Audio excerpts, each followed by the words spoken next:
በዚያ ተራራ ለአብርሃም የሚጠብቀው ነገር በጣም ብዙ የተሰበሰበ ትልቅ ጉባኤ፣ ትልቅ ስቴጅ፣ በጣም በላይት በሚውዚክ በብዙ ኳይሮች በጣም የታጀበ ሬድ ካርፔት ተነጥፎ በጣም ትልቅ የአምልኮ ስፍራ አልነበረም። ያ ስፍራ በጣም አስጨናቂ ስፍራ ነው። ልጁን ሊያርደው ነው። መስዋዕት የሚቀርብበት ስፍራ ነው። ያውም ደግሞ መስዋዕቱ በግ አይደለም፣ የገዛ ልጁ ነው። ይህንን ከባድ የሆነ አስጨናቂ ስፍራና ይህንን ሁኔታ አብርሃም አምልኮ ነው፣ ስግደት ነው ይለዋል። በያላችሁበት እግዚአብሔር ጸጋና ሰላም ይብዛላችሁ። ዘማሪ ሄኖክ እባላለሁኝ። ይሄ ቻናል በዝማሬ አገልግሎት መንፈሳዊና ቴክኒካዊ ዘርፍ ላይ እየተወያየን የምንመካከርበት የምንማማርበት መንፈሳዊ ቻናል ነው። ለዚህ ቻናል አዲስ የሆናችሁ ሰዎች ይህንን ቻናል ሰብስክራይብ ብታደርጉ ትጠቀማላችሁ። የደውል ምልክቷን ደግሞ ብትጫኑ ሁልጊዜ የምንሰራው ቪዲዮ ይደርሳችኋል ማለት ነው። ይህንን ቪዲዮ ላይክ አድርጋችሁ እንድትጀምሩ ጠይቃችኋለሁ። ከዚህ መልእክቴ በስተመጨረሻ ደግሞ ያላችሁን ሐሳብና አስተያየት ኮሜንት እንደምታደርጉልኝ ተስፋ አደርጋለሁ። አብራችሁን ቆዩ። መልካም ይሁንላችሁ።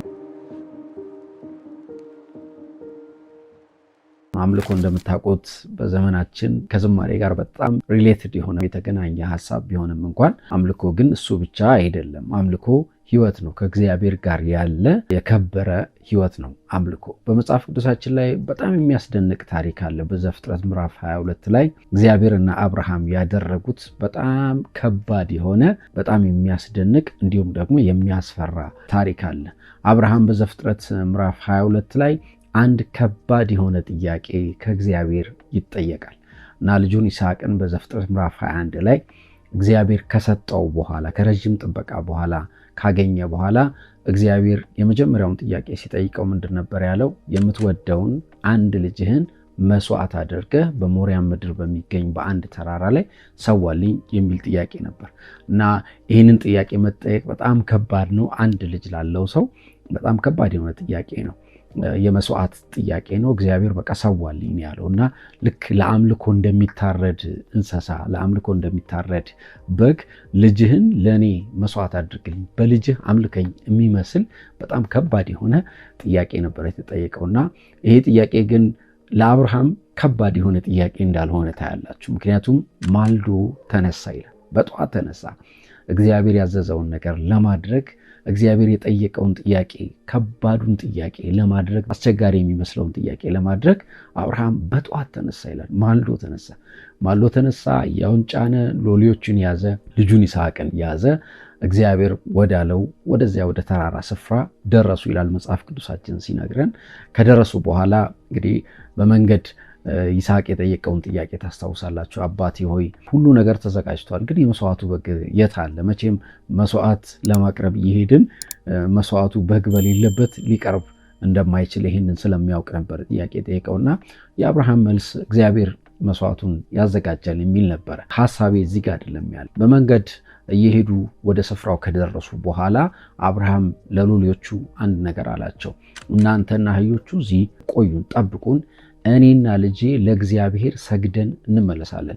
እንግዲህ ስግደት የሚለውን ቃል በመጽሐፍ ቅዱሳችን በብዙ ስፍራ ስትመለከቱት በአዲስ ኪዳንም ኢየሱስ በዮሐንስ ወንጌል ምዕራፍ 4 ላይ ስግደትን ከአምልኮ ጋር አገናኝቶት ትመለከታላችሁ እና አብርሃም ለሎሌዎቹ የነገራቸው እውነት ይሄ ወደዚያ ተራራ ሄደው ልጁን የሚሰዋበትን ጉዳይ አብርሃም አምልኮ ነበር ያለው፣ ስግደት ነበር ያለው እና ሰግደን እንመለሳለን ሲል አብርሃም ልጁን የሚያርድበትን ያንን በጣም አስቸጋሪ የሚመስለውን ጥያቄ ወርሺፕ ነበር ያለው እና በእንግሊዝኛውም ስታዩት ይህንን ቃል ወርሺፕ የሚል ነበረ እና አብርሃም እንዴት ነው ይህንን ከባድ የሆነ ጥያቄ ለማጉረምረም በጣም በቂ የሆነ ምክንያት ያለው የሚመስለውን ይህንን ከባድ የእግዚአብሔር ጥያቄ እንዴት ነው ለሎሌዎቹ ከአምልኮ ጋር ያገናኘውና በዚያ ተራራ ለአብርሃም የሚጠብቀው ነገር በጣም ብዙ የተሰበሰበ ትልቅ ጉባኤ፣ ትልቅ ስቴጅ፣ በጣም በላይት በሚውዚክ በብዙ ኳይሮች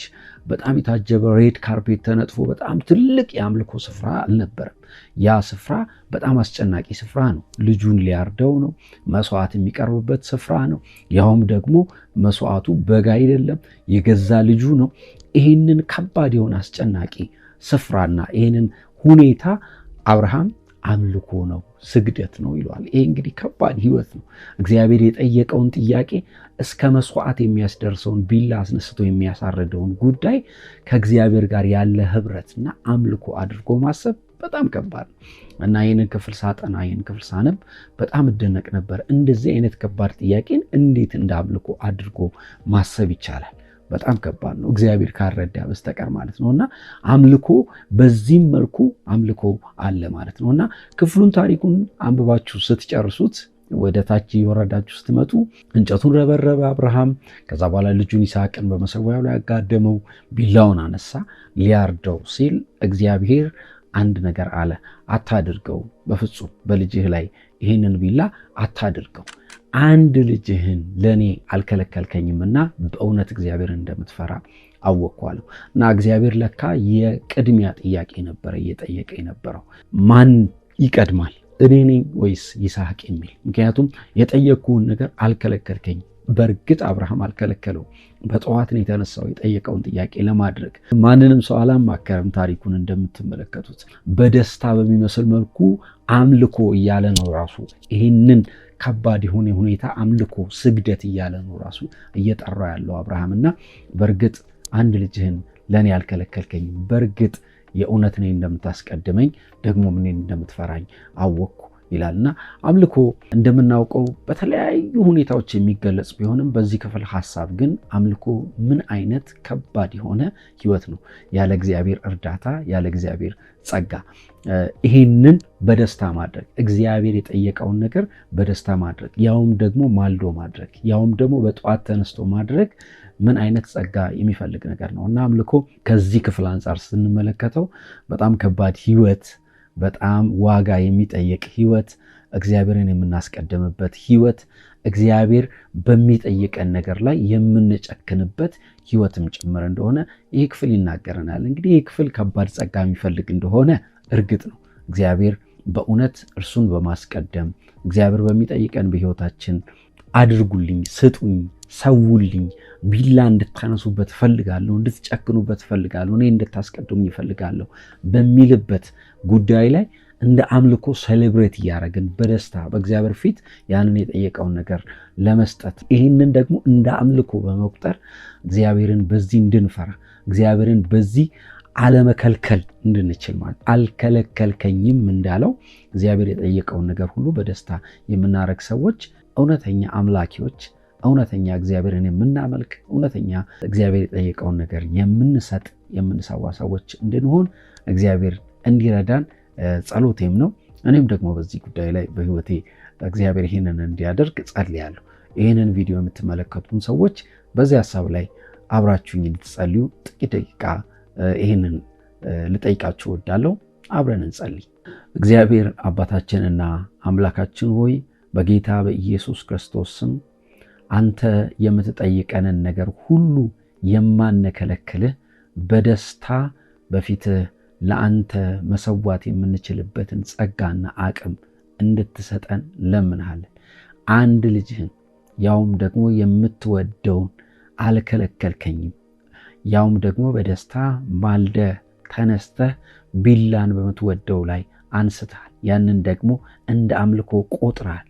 እግዚአብሔር ይህንን እንደተመለከትክ፣ ይህንን ዋጋ እንደሰጠህ እግዚአብሔር አባት እኛም በህይወታችን በዚህ መንገድ እግዚአብሔር አባትና አምላክ እንድናከብርህ እንድናስቀድምህ በእውነት የጠየከንን በማድረግ በእውነተኛ አምልኮ በፊትህ እንድንመላለስ እግዚአብሔር አባት እንድትረዳን ጸጋን እንድታበዛልን በጌታ በኢየሱስ ክርስቶስ ስም እንጸልያለን። አምልኮ ህይወት ነው። እግዚአብሔር የዘላለም ቅዱስ አባት ደስታን የምናደርግ ደስታን የምንፈጽም እግዚአብሔር ካንተ ጋር እውነተኛ የሆነ ህብረት ያለን ሰዎች እንድንሆን እንድትረዳን እግዚአብሔር የዘላለም ቅዱስ አባትና አምላኬ በኢየሱስ ክርስቶስ ስም ይህንን ለምናለን። ይህንን ህይወት እግዚአብሔር ይህንን የጭከና ይህንን የውሳኔ ህይወት ይህንን ያለመከልከል ህይወት ይህንን የጠየቅከውን የመስጠት ህይወት እግዚአብሔር የዘላለም ቅዱስ አባት የወደድከው የሚደረግልህ ህይወት እግዚአብሔር አባትና አምላክ እንድትሰጠን ጌታ ሆይ እንለምንሃለን። ይህንን ስለሰማን እጅግ አድርገን እናመሰግንሃለን። ይህንን በምትወደው ልጅ በኢየሱስ ክርስቶስ ስም ጸልየናል። ይህንን መልእክት የምትሰሙ ወንድሞችና እህቶች በያላችሁበት ይህንን ሀሳብ እያሰባችሁ ከወዳጆቻችሁ ጋር እንድትነጋገሩበት እንዲሁም ደግሞ እንድትጸልዩበት ምክሬ ነው። በተለይ ደግሞ ዘማሪዎች የሆናችሁ ሰዎች አምልኮ ከዝማሬ ያለፈ በጣም የከበረ ነገር ነው። አምልኮ በዝማሬ ብቻ የሚገለጽ ነገር አይደለም። አምልኮ ውጫዊ በሆኑ እንቅስቃሴዎች ብቻ የሚገለጽ ነገር አይደለም። አምልኮ ሕይወት ነው። አምልኮ ህብረት ነው። ይህንን ሁልጊዜ ልናስብ ይገባል። ዛሬ በልብ ያለውን ጥቂት ሀሳብ ሼር አድርጌያቸዋለሁ። እንደተጠቀማችሁበት አስባለሁ። ለዚህ ቻናል ደግሞ አዲስ የሆናችሁ ሰዎች ይህን ቻናል ሰብስክራይብ እንድታደርጉ እንዲሁም ይህንን መልእክት ለሌሎች ሰዎች ሼር እንድታደርጉ በትህትና ጠይቃችኋለሁ። የደወል ምልክቷን ደግሞ ከተጫናችሁ ዘወትር የምለቃቸውን ቪዲዮዎች ማግኘት ትችላላችሁ። አብራችሁኝ ስለቆያችሁ እጅግ አድርጌ አመሰግናለሁ። መልካም ይሁንላችሁ። ኔክስት በሌላ ቪዲዮ እንገናኛለን። ተባረኩ።